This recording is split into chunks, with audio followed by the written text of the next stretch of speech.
Let's say you pull a Futurama and you fall into a cryogenic chamber and you're asleep for 100 years. You're accidentally awakened and in front of you is a TV. It's baseball. What does it look like? I don't see it being played. I don't think it exists. You think there's no baseball in 100 years? I don't, personally. Yeah. I mean, there's so much that goes into that. First thing is, will humans exist in 100 years? Let's assume humans exist. It's a big assumption at this point, but yeah, okay, humans exist. Being out on a field playing baseball, I don't know. I think everything's going indoors. I think the outside world just seems too dangerous. Who knows where, pollution levels or anything like that exist. So they're playing in a dome. I don't see people keeping the sport alive interest wise. I just don't see it happening. No, that's too bad. Wow. When you fly over this country, whenever I look down, I just see baseball fields everywhere. There's thousands of them. Yeah, it's like it's a part of the fabric of this country. No, it is, but it just doesn't make sense if people aren't fanatical about it. And they were, but I just don't feel like they are now. It seems to me like the people that are the most fanatical about baseball really want to be able to bet on it. And they want to be able to have it be cut and dried. What happened? I don't want human error to be involved in the game. Just take it out of the game, play the game, and I get to decide who's going to win or not with my money. I think that's the thing that I hear the most groundswell in terms of enthusiasm towards baseball right now is coming from the gambling community. I hate the gambling community. What do you hate about the gambling community? Well, I mean, look, you said it perfectly in season 1 when you talked about your friend who was upset when the Giants, his favorite team wouldn't beat the spread, even though they won. And that is that's sickening to me. Yeah. I mean, it brings into question, why do we even care about sports? You talk to people. Let's say you're a little kid, right? You're playing wiffle ball in your backyard. Yeah. Right. You don't say, "Oh, he hits the home run to beat the spread." Oh, not yet. No. God, you will. Now that's been brought, there will be a day that you will hear that line. Anyway. Well, here's what I think. I think that you're right. Baseball will fall flat on its face. It will change the rules in a desperate attempt to become more popular, and desperate. It will die. But then we'll get Baseball Classic. Someone will bring it back. Someone will bring in its bring original form. World of Warfare. Yeah. Yeah. Just like Coke. Well, I remember that. That happened really fast, but I think this is going to take decades. Yeah, that could be. Well, the thing is, what I love about that is, you bring up the word, and I never know how to say it right. Is it hubris or hubris? Hubris. Hubris. I think I have a grasp of the word. Baseball has the hubris to believe that they're the only show in town. I'm already developing another league. So this is very exciting that they think they're the only show in town. And I already have a title for it. I don't know that I'm ready to unveil it quite yet. Okay. But that's one of the ideas is it could give you a chance to see the game played in an artistic way with people that are blue collar workers that aren't, they don't care so much about every line of each contract. It's, I'd like to play ball and make enough money to support my family, and I'm really good at it. People make the mistake of thinking minor league baseball isn't exciting enough because it's not the pros. There's something missing in minor league baseball, and I think it's not that they're not good enough. It's that they have to compare themselves to Major League Baseball. if Major League Baseball, self-annihilates, as it's doing now, the other league won't have to worry because all it's doing is staying within its means financially and playing the game the way it was intended to be played. And watch Major League Baseball get jealous and try to shut that shit down. You can't be doing this because we're billionaires and we're the only show in town. God damn it. Well, they do have a legal monopoly, and it will take an act of Congress. A legal monopoly. What does that mean? Baseball has special protections under the law. Okay, tell me more. You can't just start up a new baseball league. Oh, yeah. It would take an act of Congress. Act of Congress. So you just have to change the rules. Okay. Ironically. I wonder what's the thing that gets in the way. Would it be, what if everyone played for free? I'll talk to our lawyer, the Mona Lisa lawyer. Boy, this is interesting. Yeah, we'll get our legal team on that. Damn it. I was developing a league and they already thought of that. Well, you keep going, man. They are the only show in town. Believe, man. Yeah, I mean, the idea is basically, create smaller, more intimate ballparks that can generate enough money that people can be paid, but not necessarily the $12 beers. Or they're $21 now. That is not true. Oh yeah. No. I've paid more than I paid $24 for like a fancy beer at the ballpark. I'm not kidding. You mentioned in season 1 that they can't just increase the prices. No, they can. Yeah, no, they are. No, they can, and they did. They increased the prices at Pac Bell Park so much that I bought a boat because it was cheaper than season tickets. Okay, well, that's beautiful. Of course they can. Of course they can charge whatever they want. It's just at the risk of losing people like you or me. Well, they already lost us. That's the thing. And yeah, and they might not care about that. And that's up for them to decide because they are a business. And I get reminded of that all the time, that it's a business, it's a business. Well, here's the thing with that line of thinking. Yeah, of course it's a business, but people aren't going, or people don't involve themselves because they like the business. It's because baseball is an amazing game. I think it's a very bad idea if you're continuing to not push out, but just make people like me push the line of indifferent in their own lives. And it takes almost, a conversation or something or a pointed question to really get revived and like get that energy back into your life in terms of baseball that was already there, was dormant. But it's been so dormant in me for years that I think that's one of the reasons why people kept saying, "Oh, I'm so surprised you know so much about baseball," because I don't study it. I don't keep up on what's going on, but it never involves a lack of love. It's actual indifference, which is the worst possible thing to involve itself in an art form. No matter what it is, painting, music.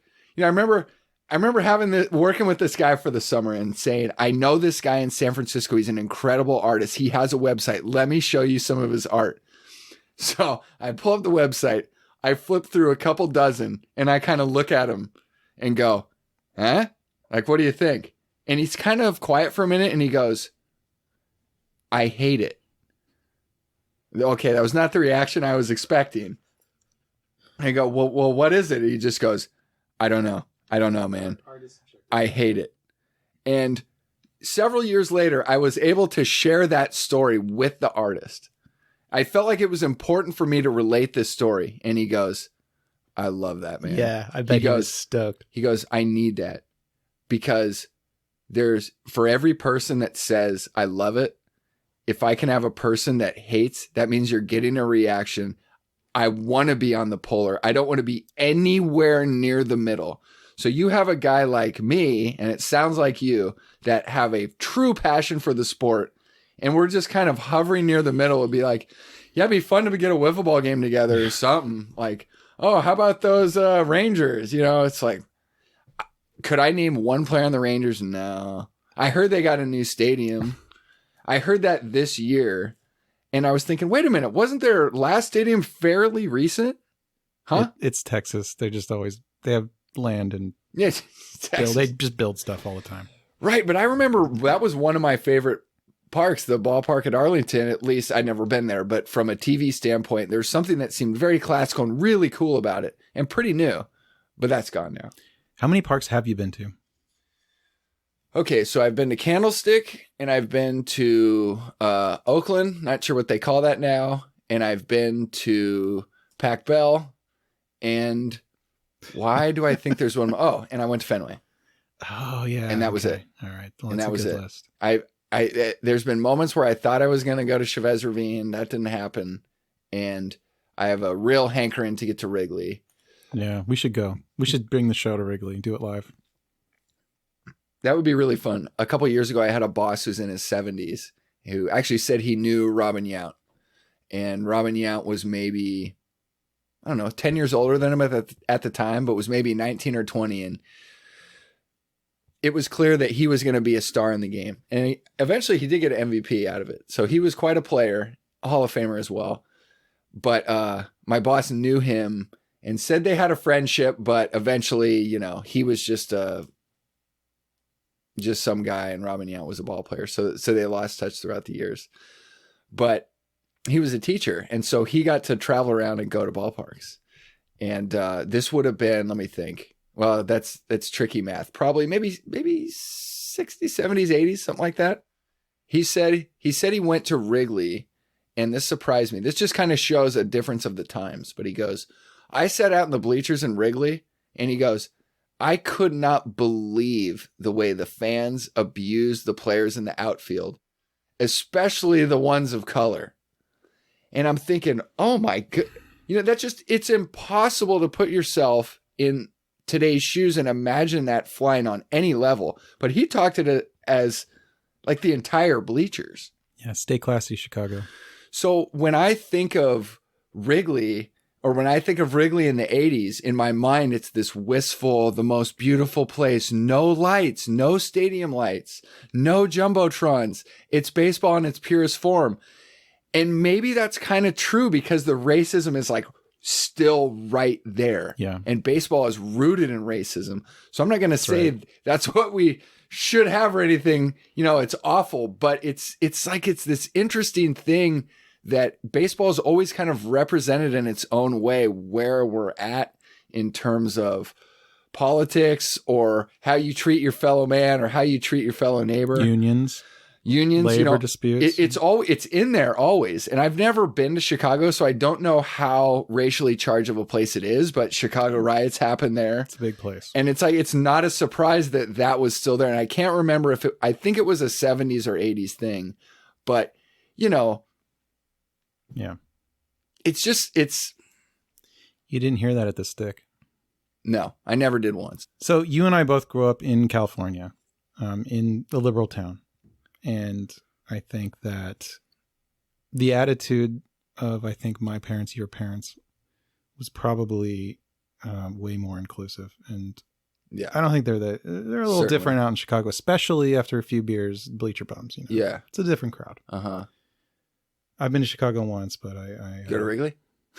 I should have gone. It wasn't baseball season. Okay. I was there. Yeah. I just think I find it interesting where, you know, whenever you try to turn back the clock, memory's a sweet liar. You know that line. It's so true because I'm thinking about Wrigley as the perfect place, and it wasn't. But yet in my mind, I want it to be. I want it to be perfect. But I guess you just have to go through your lumps as a person, and as you get older and realize what you did right or what you did wrong and try to be a more wholesome person.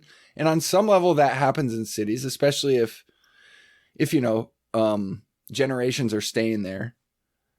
And, you know, there's a really good chance that Chicago is far, far less racist than it used to be.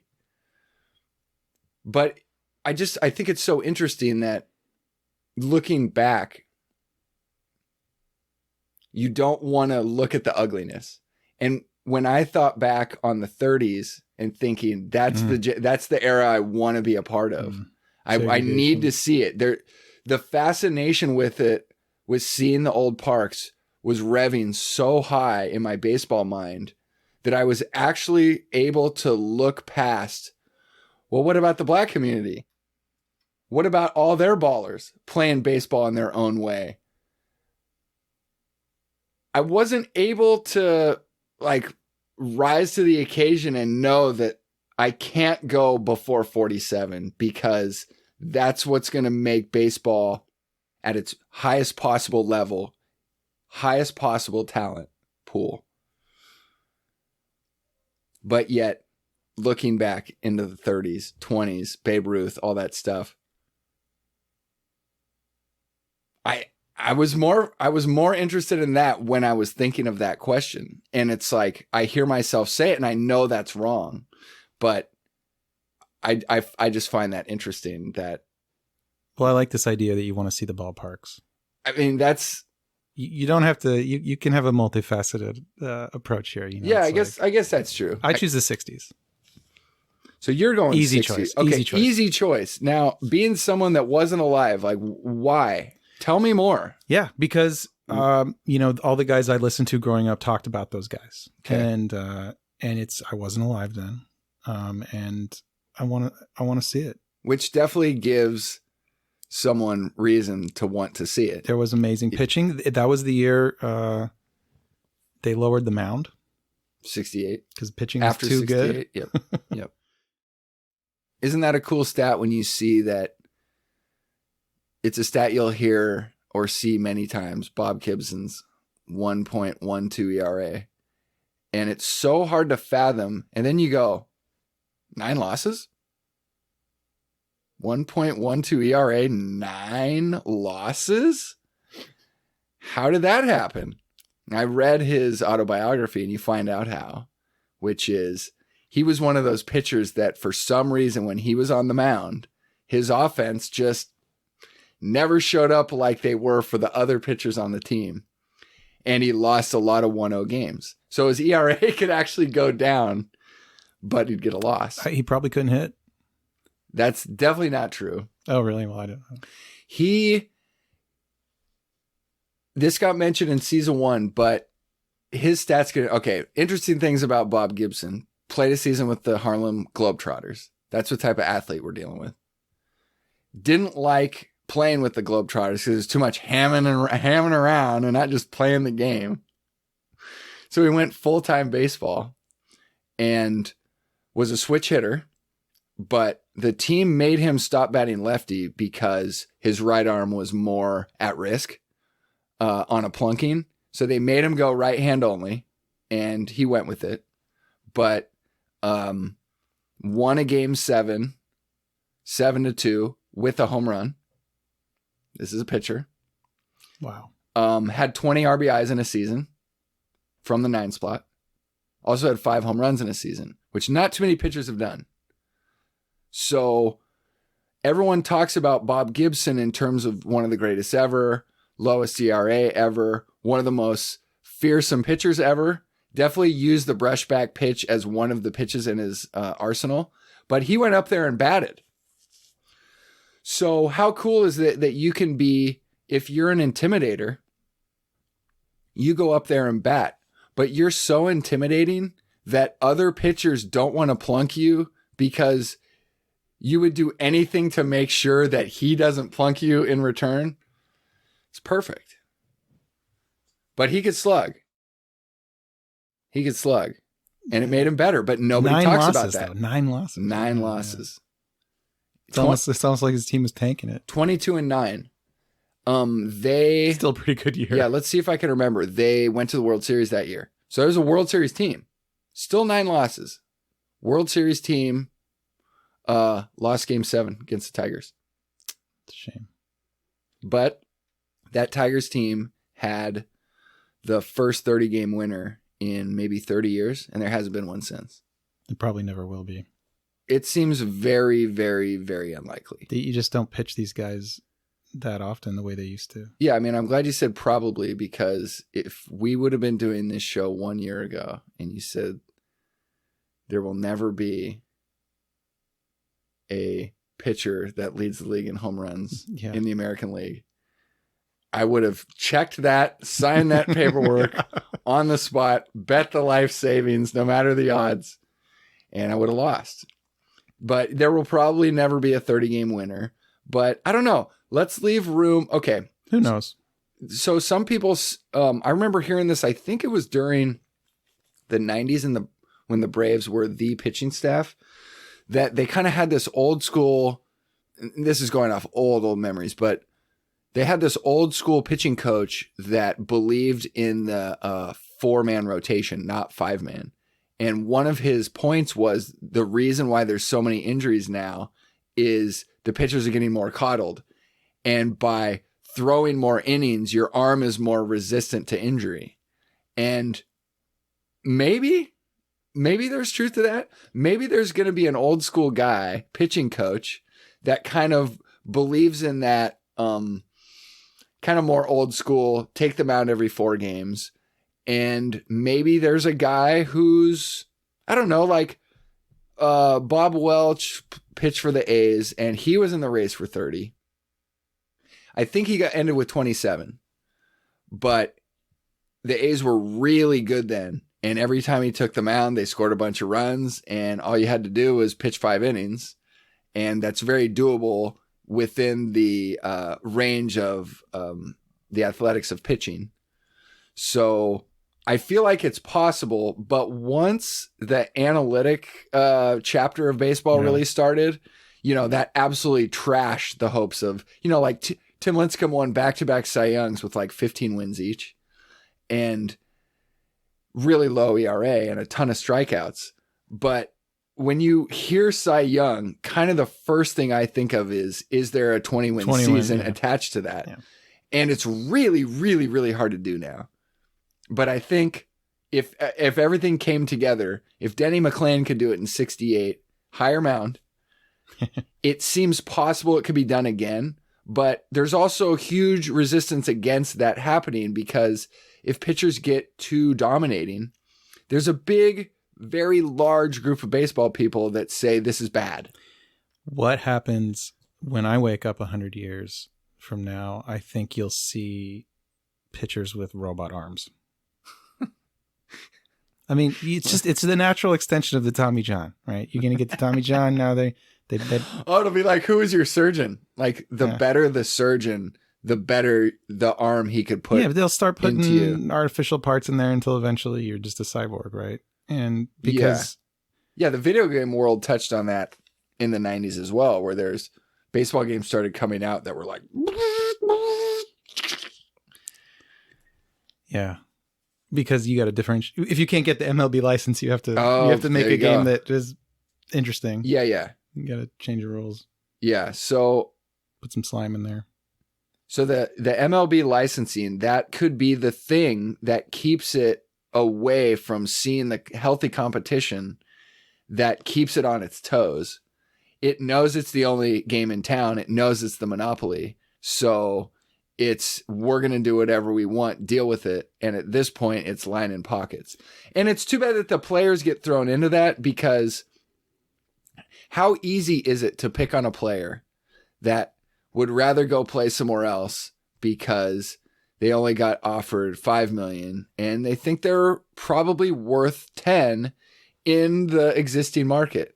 You take someone that's not a baseball player or a baseball fan, and how easy is it to say they're going to complain that they're only making $5 million? And they're both right, or that person is right and the baseball player is right, because that's the current market.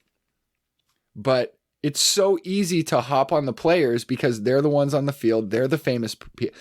Think about this. How many owners could you pick out of a lineup? 0.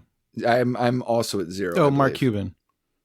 Oh, okay. I was thinking baseball, but yeah, throw him all in. The guy for the Mets, Cohen. I could probably recognize that guy. I couldn't recognize He's him. in the news all the time for spending money. And Jeter was... No, he wasn't. He's out now. He had 4% of the Marlins and he left. Okay, 4%. But yeah, I couldn't pick one owner out of the lineup. You know why Jeter left the Marlins? I just heard he wasn't happy, but no, I don't. It's that they didn't want to spend money. Yeah.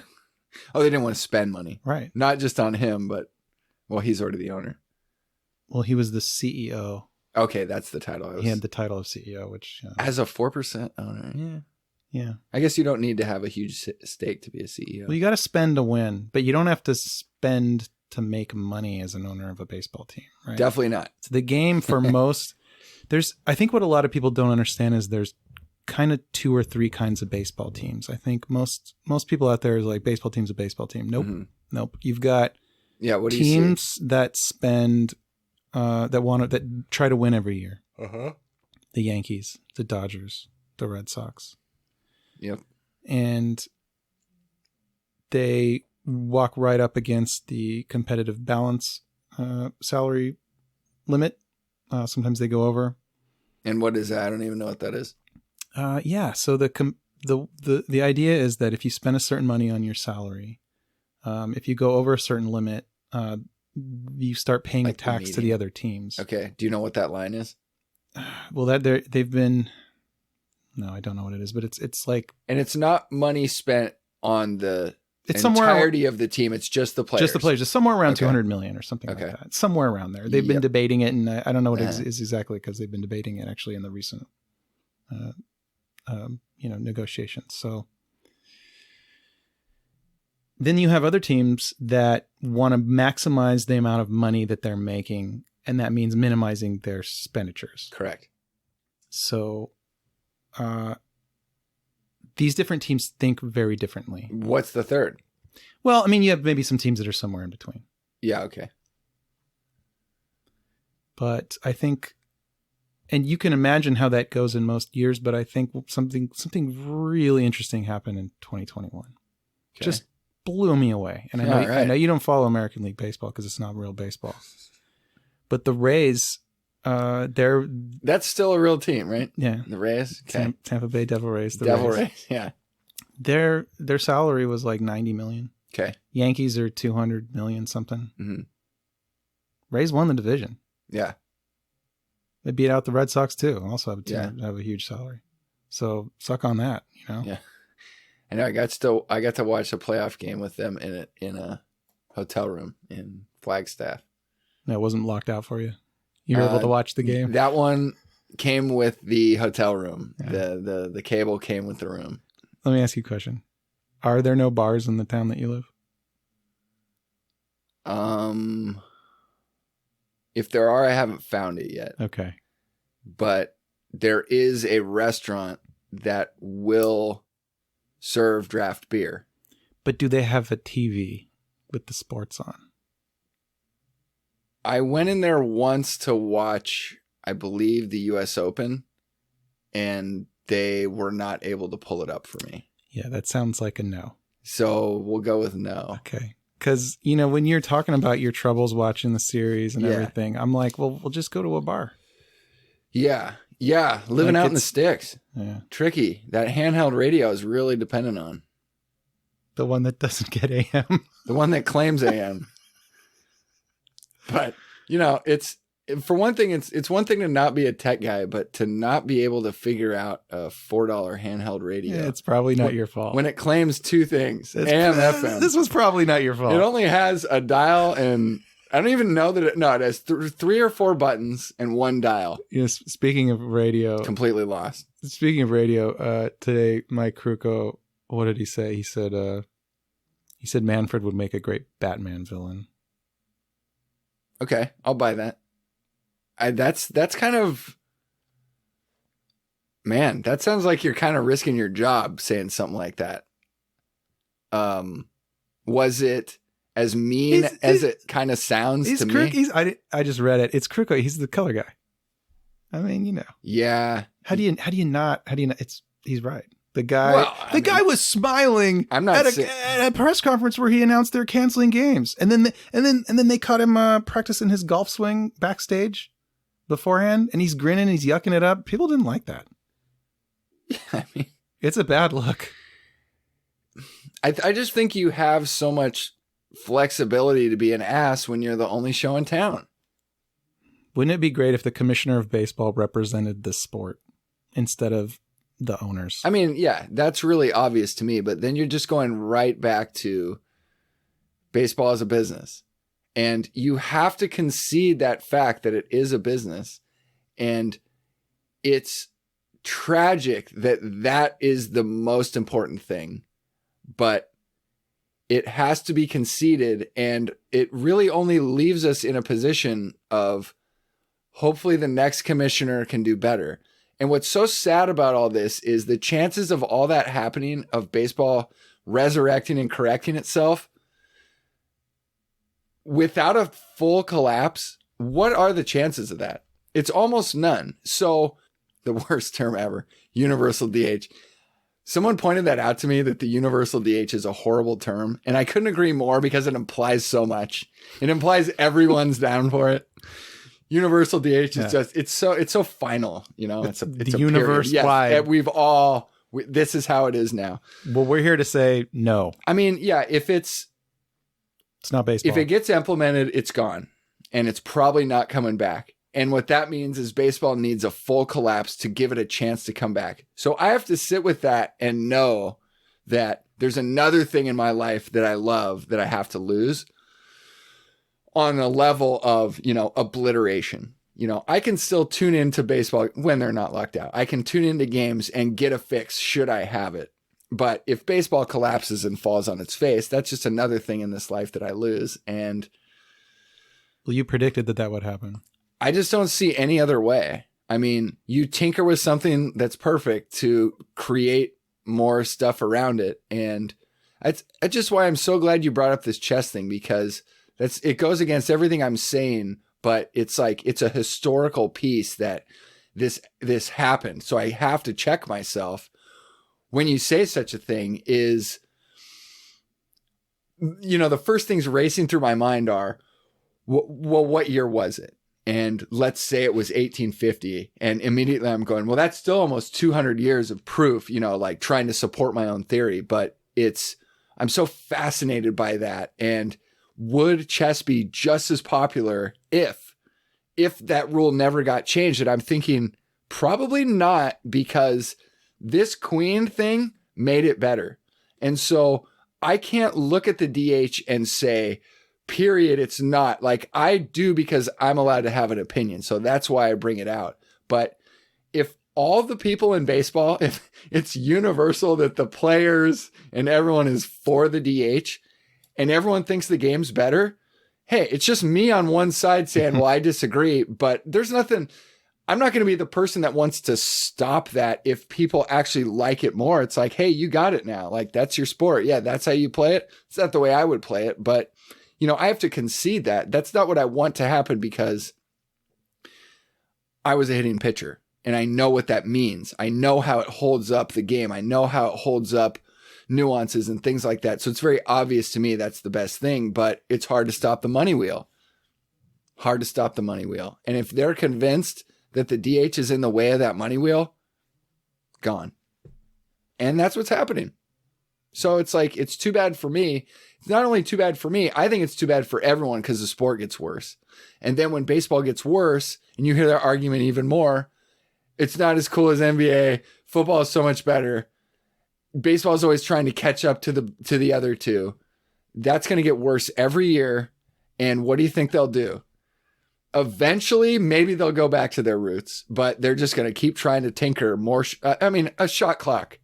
A shot clock for the pitcher. You just say it out loud. People that are baseball fans, that sounds like a good idea. Bring a clock into the arena. Make the pitcher, instead of, oh, I got to go up against fucking Mike Piazza, who can hit 390-foot homers to right field, who has a huge, long bat that can reach the outside pitch, but I can't really bust him in either. Now you got to think about a shot clock to muddy the situation even more. It's lunacy. And are they going to enforce it? Was there going to be a buzzer? Is there going to be a red light? Automatic pitch ball. Doesn't count. Automatic ball. Think that's going to make the game better? Nope. It could. It might. I don't. I mean, they're going to tinker with this thing so much that we might discover the perfect version of baseball. And I could be completely wrong. I can't really fathom this happening, but we're at the point now where it's getting tinkered with so much that it's like, well, they're going to try. I like your open-mindedness on this. What other way is there? I mean, I've already gone through all the phases in my own life of hitting my head against the wall, being sickened, having Tiger Stadium ripped away from me. I don't want to watch the Giants and the Dodgers throw at each other for 10 years. Well, you know what'll happen? I don't like that brand of baseball. You know what'll happen? You won't. And that's the tragedy. Because I won't watch it. You just won't because you don't like it. I don't like that brand of baseball. I'm glad you're talking about this because it's not a brand I've really ever seen. I know the Giants and Cardinals had a thing, and that was pretty interesting because they had, wasn't Cardinal. No, they had a thing with the Cardinals, but that wasn't the guy I was thinking of. What was his name? Big stocky pitcher. Anyway, the Giants had a tiff with the Nationals when they had Bryce Harper. And so this was really interesting. Bryce Harper, arguably one of the best players in the game. He'd go up against their big flame-throwing Strickland, who could hit 100 on the gun. And I thought this was so great. It was so chicken shit, in my opinion, that Strickland loved throwing at Harper because he throws 100, so that really sucks. And Harper's only going to defend himself and say, you're a kook or whatever. Strickland doesn't hit. He's a relief pitcher. And Strickland doesn't hit. And so I always felt like Harper had the upper hand on that. I agree. And eventually Strickland just became kind of a moot point because we had that meltdown in the playoffs. Well, most big leaguers at this point, if you only have a 100-mile-an-hour fastball, they're going to figure you out. Harper he was still pulling the ball and hitting 460-foot homers off the guy. And it took a while to figure Strickland out. But when you're not throwing 100 anymore, and now you're throwing 98, and now you're throwing 97, 96, with maybe a decent slider, your time in the highest level of the sport is limited. And Strickland got weeded out. Time to develop that changeup. But, yeah, exactly. But Harper didn't. In 100 years, I think they'll be throwing 110 miles an hour, 112 miles an hour. Yeah, I don't know. I just saw an old... how do you hit that? Yeah, I don't know. But I did see an old Guinness Book of World Records, and it had a picture of Nolan Ryan, and he looked so young. Almost unrecognizable. He looked like a kid. And he was holding a ball that had ink on it that said 100.9. And at that point, it was the fastest pitch ever thrown. And I think that was either late 60s or early 70s. So that's about 50 years. And there's a guy, Chapman, a friend of mine, actually the executive producer of the show, Reds fan, he said, we have a guy that throws 105. And I said, bullshit. Because you can't just skip 102, 103, 104. We just go from 101 to 105 now. You know, it's like... How's his control? You know, it brings up in my mind I had a calendar with like the world greatest sporting events when I was a kid, and it had, it only has 12. So there's one of Jack Nicklaus sinking a putt at the 86 Masters, and as a 10-year-old or whatever, I don't know why that's important. Or Dwight Clark making the catch, jumping up and leaping. These are supposed to be represented the greatest moments in sports history. They got this one guy, Bob Beamon. He's in the air. And it says, Bob Beamon on this jump set the world record, and he reset the world record by 2 feet. And I look at my dad and I go, what's the deal? And he goes, you don't understand what that meant when they said by 2 feet. They didn't say 2 millimeters or 2 inches, which what would have been expected. Nobody breaks a world record by 2 feet, but he was up in Mexico City where it was higher elevation. But he also, at the same time having that advantage, he made the greatest jump of his life. So it's not like everyone else was also breaking it by 2 feet. He reset the world record by 2 feet, which is unheard of. So that's the Chapman thing that I think of, which is you can't just all of a sudden throw 105. And I guess he might have at one point, but I feel like the gun was wrong. Yeah. Because something was off. Because when he was at his most dominant, he was throwing 100 or 101 and maybe touch 102. technology is fallible, and we're going to talk about that a lot. Good. Coming up. So are people.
I hate it.